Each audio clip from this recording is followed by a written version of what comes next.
और छत्तीसगढ़ सरकार ने प्रदेश की पहली फिल्म नीति जारी की है। इसके तहत सरकार ने फिल्म और टीवी इंडस्ट्री के विकास के लिए सब्सिडी की घोषणा की है। तय हुआ है कि छत्तीसगढ़ में बनी छत्तीसगढ़ी फिल्मों पर सरकार 33% सब्सिडी देगी। दूसरी भाषाओं की फिल्म भी यहाँ की लोकेशन पर बनती है तो 25% सब्सिडी मिलेगी। फिल्म नीति में सिनेमा हॉल संस्कृति को बढ़ावा देने की कोशिश है। सिंगल स्क्रीन और मल्टी स्क्रीन किसी भी तरह के सिनेमा हॉल खोलने पर सरकार मदद करेगी। वहीं नवा रायपुर में फिल्म सिटी बनाने की तैयारी है। प्रदेश के सांस्कृतिक मंत्री अमरजीत भगत ने बताया कि इस नीति में राष्ट्रीय अंतर्राष्ट्रीय पुरस्कार पाने वाले फिल्मों को प्रोत्साहित करने का प्रावधान है। फिल्म नीति बनने पर छत्तीसगढ़ में सिनेमा उद्योग से जुड़े लोगों को काफी फायदा होगा। छत्तीसगढ़ कला संस्कृति और पर्यटन को देश दुनिया में नई पहचान मिलेगी। छत्तीसगढ़ में बनी किसी छत्तीसगढ़ी फिल्म पर 5 करोड़ का खर्च हुआ है तो सरकार 1 करोड़ 65 लाख रुपए की सहायता राशि देगी।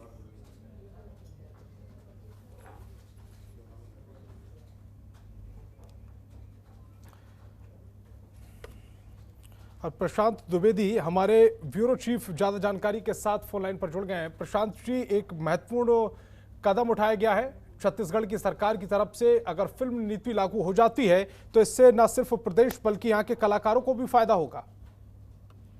बिल्कुल संतोष, जिस तरह से छत्तीसगढ़ी फिल्म जगत जो है इस बात को शुरू से इंतजार कर रहा था और कई बार प्रतिनिधि मंडल सरकार से मुलाकात कर और छत्तीसगढ़ी फिल्म को बढ़ावा देने की मांग कर रहा था। ये उनकी लड़ाई आज से नहीं, पिछले भाजपा सरकार से लगातार चली आ रही थी और भाजपा सरकार ने भी इस बात की नींव रखी थी कि नया रायपुर के अंदर छत्तीसगढ़ी फिल्म को लेकर एक बड़ी फिल्म सिटी बनाया जाए ताकि छत्तीसगढ़ी फिल्म को अंतर्राष्ट्रीय स्तर पर पहचान मिले। क्योंकि छत्तीसगढ़ जो है पारंपरिक सांस्कृतिक कार्यक्रमों को लेकर जाना जाता है। यहाँ की अपनी पहचान छत्तीसगढ़ के ही इलाके में खत्म सीमित हो जाती थी और उसको राष्ट्रीय स्तर पर उसकी पहचान नहीं मिलती थी। लेकिन जिस तरह से पर्यटन और संस्कृति मंत्री अमरजीत भगत ने इस बात का ऐलान किया है कि यहाँ पे एक फिल्म सिटी बनाई जाएगी जहाँ पे देशी विदेशी कलाकारों को भी यहाँ पे शामिल किया जाएगा। खासकर उस पे अलग अलग तरह की और घोषणाएं हैं, सब्सिडी भी देने की बात कही है।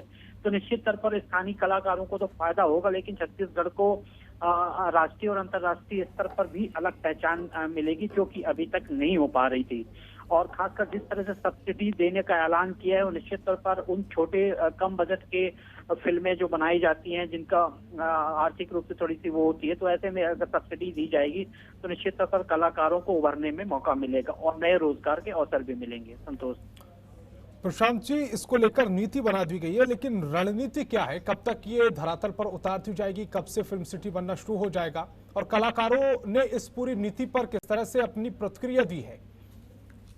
देखिए, कोई भी जब हम इस तरह से महत्वाकांक्षी योजनाओं की शुरुआत करते हैं कि जिसपे राष्ट्रीय अंतर्राष्ट्रीय हित जुड़े हों और उसका एक प्रॉफिट रेवेन्यू शेयर जो है पूरे राष्ट्रीय स्तर पर उसकी एक अलग वैल्यू बनती हो, तो निश्चित तौर पर इसमें थोड़ा सा वक्त लगता है और सरकार को देखना भी पड़ेगा कि ये खाली महज घोषणा जो है इसकी शुरुआत काफी तेजी से हो। इसको लेकर ही नई फिल्म नीति के तहत फिल्म सिटी बनाने का प्रस्ताव भी इस पे दिया गया है। नया रायपुर में तकरीबन 150 से 200 एकड़ जमीन पर बनाने की तैयारी है और संस्कृति विभाग के अफसर हैदराबाद जाकर इससे कई सुविधाओं का भ्रमण भी करके आए। उस आधार पर ही इसको विकसित किया जाएगा और शूटिंग के लिए स्टूडियो से लेकर मिक्सिंग, डबिंग, एडिटिंग आदि की सुविधाएं भी दी जाएगी। और 5 राज्यों की फिल्म नीति देखकर जो है छत्तीसगढ़ की ये पॉलिसी बनाई गई है। तो निश्चित तौर पर जिस तरह से अध्ययन किया गया है इसको लेकर तेलंगाना, मध्य प्रदेश, उत्तर प्रदेश, उड़ीसा और झारखंड की फिल्म नीति का भी अध्ययन किया जाता है। तो खासकर आसपास के जो सटे राज्य हैं और जो यहाँ पे पारंपरिक लोक कलाकार लोकगीत हैं, तो इसको ये एक मंच मिलेगा और उस मंच के जरिए इसकी पहचान अंतर्राष्ट्रीय और जब मंच मिलेगा तो कलाकारों का जो हुनर है वो भी सबके सामने आएगा और इससे न सिर्फ प्रदेश सरकार का फायदा होगा बल्कि कलाकारों का भी फायदा होगा। प्रशांत जी, आप हमारे साथ जुड़े, आपका बहुत बहुत शुक्रिया। खबरों के निष्पक्ष विश्लेषण के लिए सब्सक्राइब करें Janatantra TV and press the bell icon. Never miss any update.